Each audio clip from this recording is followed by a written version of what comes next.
What kind of man puts his own wife's private messages online for everyone to read? Mine did. One moment I was laughing with friends about how cheating was just harmless fun, and the next my words and pictures were being shared across social media like some kind of public trial. I am Seraphine Dallaire, 34, and I never thought my husband Nolan had it in him to turn the tables on me. He always seemed so quiet, so dull, always working his accounting job, never making a fuss. I believed I could say whatever I wanted, flirt wherever I liked, and twist things so I came out looking bold instead of careless. I worked as a receptionist at a clinic, nothing special, but it gave me plenty of time to chat and laugh with people like Adrian, the trainer who made me feel alive again. We have 2 children, Emily, who is 9, and Noah, who is 6, and I told myself that since I was still home every night, I was being a good mother no matter what else I did. My sister Marla encouraged me at first, saying women deserve to live freely, while my mother-in-law Karen only ever frowned at me like she knew the storm was coming. I believed Nolan would never dare to fight back, that his silence meant he was too weak to stop me. What I did not see was that he was already gathering, already planning, and that every little joke I made was becoming the evidence he would use to destroy the story I thought I controlled. It all started at a dinner out with friends, the kind of evening where the table was crowded with glasses and plates, and the laughter got louder as the night went on. I liked being the one people listened to, the one who made the bold comments that got a reaction. Nolan sat there beside me, as steady and quiet as always, never competing with me for attention. That gave me freedom to say what I wanted. I leaned into the role of the daring wife who didn't fear the truth, and I said cheating was nothing more than harmless fun. Some of my friends laughed loudly, a few laughed nervously, and 1 or 2 just stayed quiet, but I could feel the rush of being in control. I loved the way their eyes flicked toward Nolan, waiting for his response, and he gave them nothing. He just looked down at his glass, his silence making me bolder. I told myself he was too embarrassed to fight back, too weak to challenge me. To me, silence meant victory. When we got home later that night, I noticed he pulled out a small notebook and wrote something down at the kitchen table. I asked him what it was, and he said it was just a reminder for work.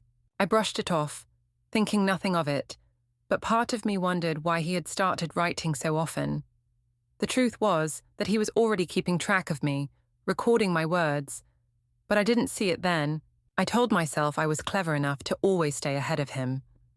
At the clinic, things with Adrian grew more exciting.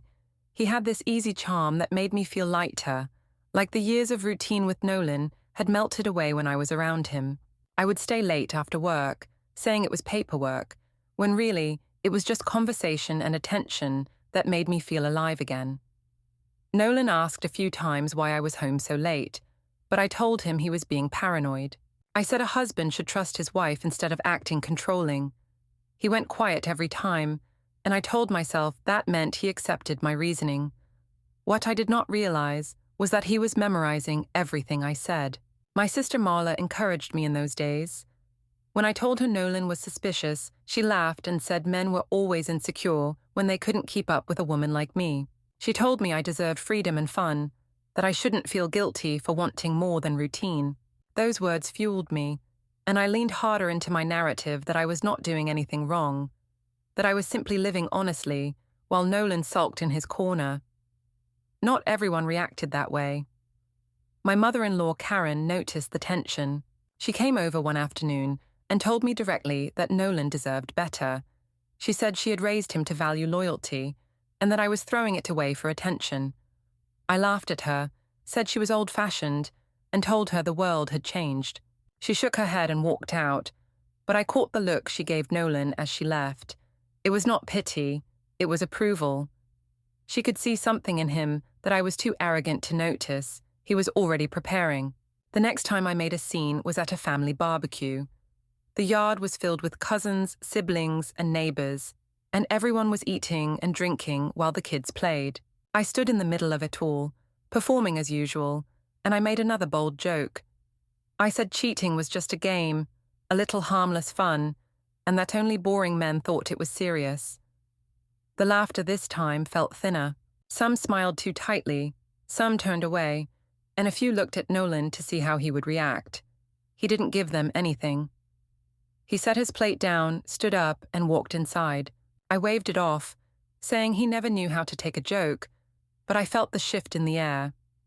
People were no longer laughing with me. They were embarrassed for me. Later that night, Emily tugged at my sleeve and asked why Daddy looked so sad. I told her he was just tired, but the way she looked at me made me uncomfortable. Children notice more than we think, and I could tell she was starting to connect the dots. Nolan didn't come to bed after that. He stayed in the study with his laptop, and I heard the quiet sound of typing long into the night. When I asked him the next morning what he was working on, he said it was important. I told myself it was just his boring accounting projects, but something about the calm way he answered made me uneasy. Then one evening, while I was in the middle of another speech about how people should stop pretending monogamy worked, Nolan placed a small recorder on the table. He said it was for clarity. I laughed, called him paranoid, and carried on with my glass of wine. But the truth was my stomach twisted. He didn't argue, didn't rise to my bait, just sat there steady and calm, letting the recorder blink red as I talked. For the first time, I wondered if his silence meant something else entirely. It no longer felt like weakness. It felt like a plan, and I had no idea what it was. Adrian told me not to let it bother me. He said Nolan was just insecure and trying to control me, that all men like him use silence as a weapon when they were too afraid to actually fight. I clung to those words because they gave me cover. Whenever Nolan asked about my schedule, I called him paranoid. When he questioned why my phone was always face down, I accused him of spying. If he pressed further, I told him that real love meant freedom and trust, and that he was proving he didn't have either. He never shouted, never exploded. He only nodded, which made me believe I was winning. But what I missed was the way his eyes never left me, calm and sharp, like he was collecting every piece of what I was giving him. At work, whispers started. Adrian would lean across the reception desk and laugh too loud, and I noticed my co-workers watching. One of them even asked if Nolan knew I spent so much time at the gym. I brushed it off and said Nolan was boring and didn't care, but in my head, I started to worry. If gossip had reached the clinic, then how far could Nolan's awareness have stretched? Still, I reassured myself that even if he suspected, he was too passive to do anything. I kept telling myself his silence was the same old weakness. My sister Marla stopped sounding as supportive as before. When I called her after another long argument with Nolan, she told me maybe I should slow down. She said my jokes were starting to sound cruel and that the children would remember more than I thought. I told her she was being dramatic and reminded her how she once told me I deserved freedom. She went quiet on the phone, and that silence was heavier than anything Nolan ever gave me. The breaking point came at another gathering, this time at a restaurant with friends. I had a little too much wine and decided to show off again. I laughed and told everyone at the table that cheating was nothing serious, just harmless fun, like flirting at the gym or sharing a drink after work. Some laughed, some didn't, but the silence that followed was enough to make me uneasy. Nolan didn't say a word. He simply stood, placed his napkin down, and walked out. No scene, no lecture, just his steady exit. I waved it off to the group, saying he was humorless, but I felt the embarrassment settling on me instead of him. The next morning, I went shopping and tried to use our joint card. It was declined. I thought it was a mistake, so I tried again, but the same result. My phone buzzed with a message from the bank saying changes had been made to our accounts. I raced home, furious, and demanded to know what Nolan had done. He told me calmly that finances were being reorganized for stability. I accused him of punishing me, of trying to trap me, but he didn't react. He simply returned to his notebook and kept writing. The sound of his pen scratching the page while I shouted was unbearable. I left the room, slamming the door, but for the first time I felt like the power in the house wasn't mine anymore. Adrian tried to reassure me again, saying Nolan couldn't keep me under control forever. He told me men like Nolan always cracked when pushed, but I noticed Adrian was pulling back too. He answered my messages later than before, cancelled plans more often, and changed the subject whenever I brought up Nolan. He liked the thrill, not the fallout, and I started to see that he was never going to stand beside me if things collapsed. He was only there for the fun, not for the storm. The children felt the tension most of all. Emily asked me why Daddy changed the bank cards and why he never came to bed anymore. Noah clung to Nolan more than usual, refusing to let go of his hand when they walked together. I told them Daddy was stressed, that he was being dramatic, but they didn't look convinced. Their little faces carried doubt, and that doubt pierced me more than I expected. Late at night, lying in bed alone, I listened to the sound of Nolan's keyboard clicking in the study. I imagined him typing up endless spreadsheets for work, but another part of me wondered if he was building something against me. The thought made my skin prickle, but I forced it down. I told myself I was too important, too central, too clever to ever be cornered. But his calmness haunted me more than anger ever could.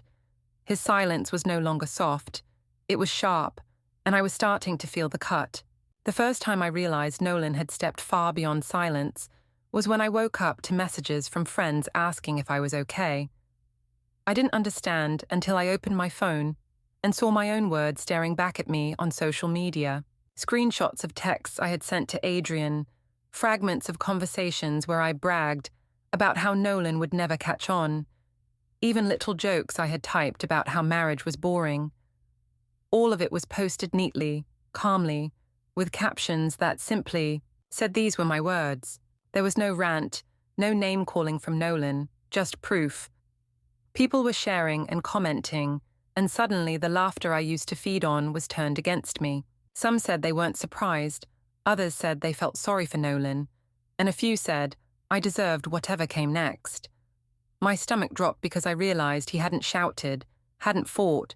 He had let my own voice do the damage. I stormed into the study, demanding to know how he could humiliate me like that.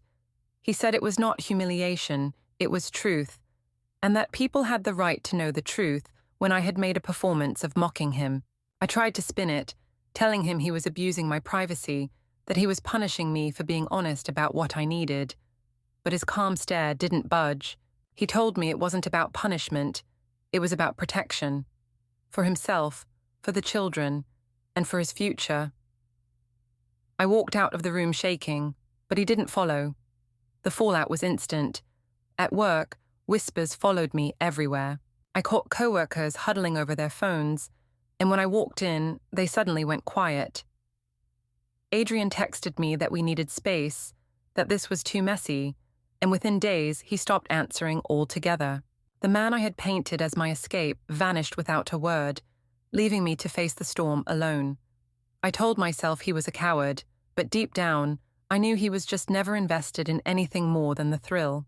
Without him, the affair that had once made me feel powerful now looked ridiculous, almost childish, in the cold light of day. Marla finally called me, but instead of support, her voice was sharp. She said Nolan had reached out with the evidence, and that she couldn't defend me anymore. She said the children were the priority now, not my freedom. I begged her to remember how she once told me I deserved more, but she said that was before she saw how far I had gone. Then she hung up, leaving me more isolated than ever. Karen, of course, wasted no time stepping into the spotlight. She told anyone who would listen that her son had finally stood up for himself, that I had brought this on myself. She visited the children often, and I noticed how they seemed more relaxed around her and Nolan than around me. I told myself it was because he was bribing them with calmness, but the truth was simpler. They trusted him more. Then the legal papers came. I was summoned to a meeting at his lawyer's office. When I arrived, Nolan was already there, calm as ever, his lawyer flipping through a thick folder. Inside were records of everything, transcripts from the recorder I had mocked, screenshots from my phone, statements from friends and family who had witnessed my public jokes. The lawyer explained how finances had been secured under Nolan's management and how custody arrangements were being prepared. I tried to argue that I was still their mother, that he was making me look unstable on purpose, but every word I said seemed to feed their case instead of weaken it. I walked out of that meeting with my legs trembling, but I still told myself I could fix it. I called friends again, tried to spin the story, said Nolan was cruel and controlling, but this time no one laughed. Some didn't answer at all, and the ones who did only said they didn't want to be in the middle. The circle that once fed me energy was gone, replaced by silence heavier than Nolan's had ever been. The children felt the shift too. Emily asked me one night why people at school mentioned my name and laughed. She said classmates had seen things online. I told her it was just lies, but she looked at me with doubt that cut deeper than any comment from a stranger. Noah didn't say much, but he clung to Nolan's hand more tightly than mine. I tried to pretend it didn't hurt, but it was obvious. The children were starting to see me through the eyes of everyone else. Nolan never gloated. He didn't throw it in my face. He just kept moving forward with his calm steps, building his case, securing his ground, and leaving me with fewer places to stand. His silence wasn't weakness anymore. It was structure, steady walls closing around me, built from my own words and my own arrogance. And for the first time, I saw that the performance I thought I controlled had been his all along. The court date arrived faster than I expected. I thought there would be delays, time to fix things, time to convince people that Nolan was the villain and I was the one who had been mistreated. But when the day came, there was no delay, no hesitation. Nolan walked into the courtroom with his lawyer, calm and collected, carrying a folder so thick I felt sick just looking at it. I tried to keep my chin high, reminding myself that I'd always been the louder voice, the one people listened to. I thought if I spoke with confidence, I could still turn the story my way. The judge began by asking for the evidence, and Nolan's lawyer laid it all out in an orderly way. My own words, typed in messages, recorded in conversations, repeated by witnesses who had once been my friends, filled the room. Every time I heard my own sentences read aloud, they sounded harsher than I remembered. What I had once called harmless fun or clever jokes were suddenly stripped bare, exposed as cruelty and mockery. The judge listened with no expression, flipping through page after page while I sat frozen. When it was my turn, I tried to explain. I said I was being modern, that I was only saying what everyone else thought but never admitted. I said Nolan was punishing me for being honest about how I felt. I tried to frame myself as brave and progressive, but my words fell flat. The judge didn't laugh, the lawyer didn't blink, and Nolan didn't even look at me. He sat steady, hands folded, letting the evidence speak louder than I ever could. Then came custody. I argued that as their mother, I deserved to keep Emily and Noah with me.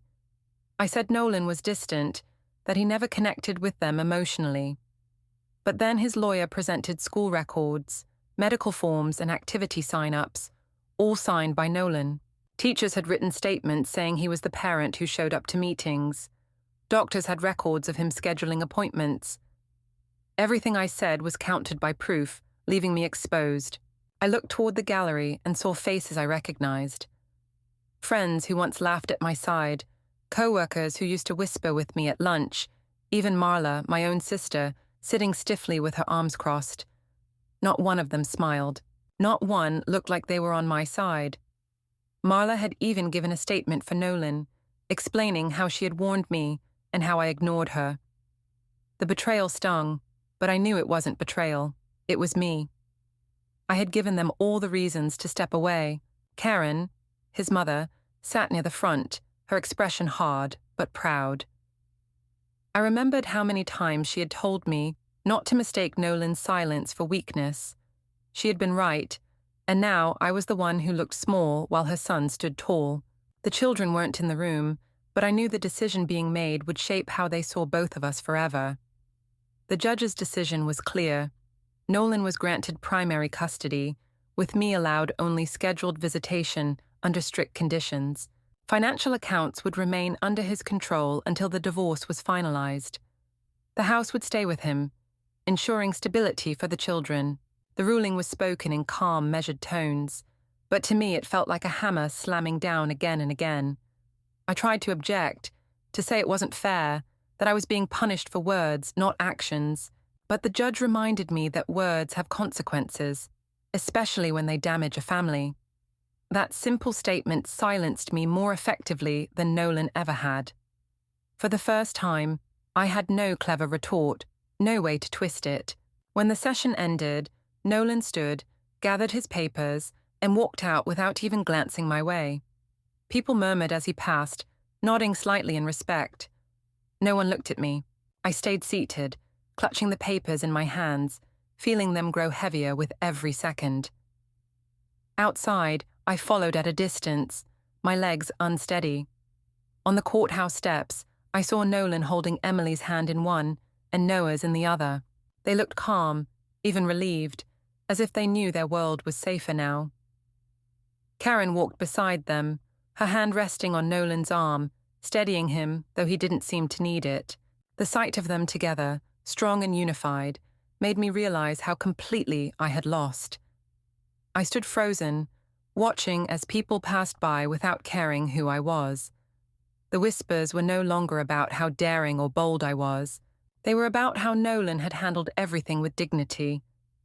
The same silence I had once mocked had become his greatest weapon. He never had to raise his voice. He only had to let me bury myself with my own words.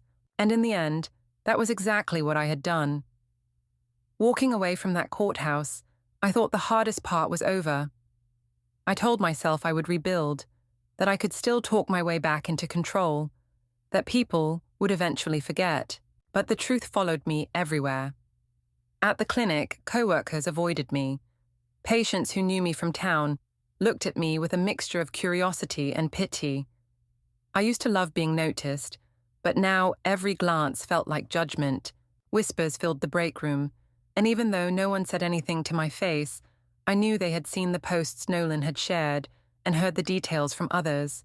My jokes, the same ones that once made me feel bold, had turned me into the punchline. At home, or what was left of it, the silence was unbearable.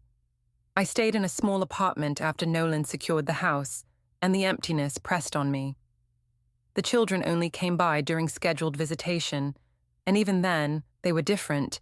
Emily sat politely, talking about school, but always careful with her words. Noah clung to his backpack and asked constantly when he would see Daddy again. Their distance stung more than any bank alert or court ruling. I wanted to tell them I was still the same mother, but deep down I knew I wasn't. I had chosen to perform for friends instead of protecting them, and now they were learning to live without me at the center. Nolan never gloated. That made it worse. He didn't send messages mocking me, didn't show up to wave his victory in my face. He didn't need to. His calm silence continued, and it cut deeper than any fight ever could. Every time I tried to tell someone he was cruel, they pointed back to the evidence. They reminded me that he had never lied, never raised his voice, never done anything outside the law.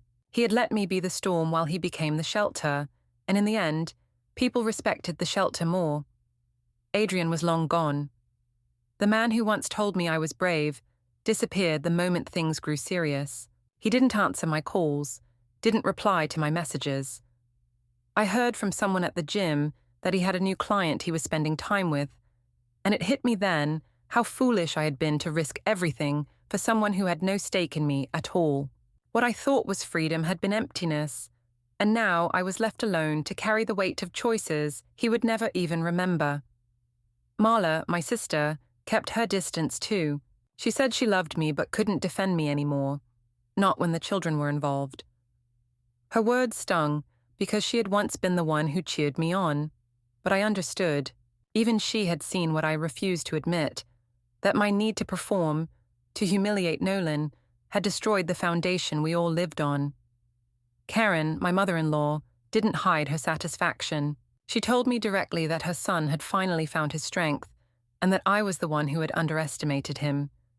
Hearing her say it aloud left me hollow because she was right. The last time I saw Nolan, he was picking up the children after one of my visits.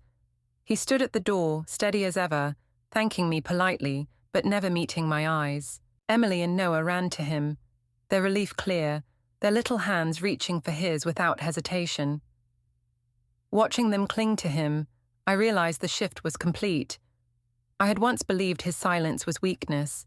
Now I knew it was power, the kind of power that doesn't shout or boast, but simply endures until the truth speaks for itself. I was left standing alone in the doorway, the sound of their laughter fading as they walked away together. The silence that followed was mine now, and it was heavier than anything I had ever mocked before. The weeks after the ruling dragged like years. I thought I would adjust, thought people would get tired of talking about me, but the whispers never stopped.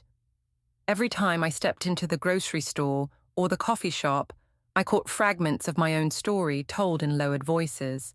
People would glance at me, then quickly look away, and I knew they were remembering the screenshots Nolan had released or the things I had said in front of them at parties. It wasn't just my reputation that had changed, it was the way the whole town seemed to see me now. I wasn't bold anymore. I was careless. I wasn't brave. I was cruel.